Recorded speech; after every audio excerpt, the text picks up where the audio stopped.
On est sur quelque chose d'assez complexe dans la structure, c'est-à-dire qu'il y a vraiment plusieurs aspects. D'un côté, la personne elle est complètement, au fond du trou, donc on a besoin, de travailler sur la reconstruction d'elle-même, sur qui elle est, au niveau de ses valeurs. Est-ce que aussi ses propres valeurs personnelles sont toujours en cohérence avec les valeurs de l'entreprise?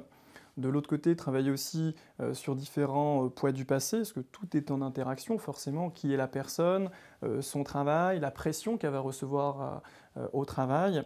Donc il y a tout cet espace de reconstruction. Puis après, comment apprendre à faire une fois que je retourne au travail pour ne plus être impacté de la même manière. Parce que si d'un côté je suis en train de me reconstruire et que je retourne dans la fosse au lion, bon, c'est que différer pour revenir au même point de départ.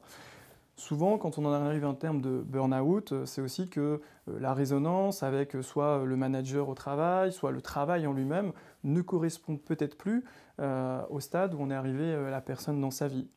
Donc grâce à l'hypnose, on va pouvoir là aussi reconditionner l'aspect des croyances profondes, travailler sur les valeurs, sur les aspects émotionnels. Si j'ai eu des ancrages à force d'être traumatisé, ou parfois le patron peut ressembler aussi à cette figure hiérarchique de mon papa dans l'enfance, et dès que je me retrouve face à mon patron, je suis ce petit garçon ou cette petite fille. Donc c'est tout ce rapport pour ramener des rapports d'égal à égal, parce que c'est pas parce que c'est mon patron qui doit me manquer de respect, par exemple. Quand on voit tous les cas d'harcèlement, alors pas forcément que des patrons, hein, mais des collègues ou autres qu'il peut y avoir sur les lieux de travail.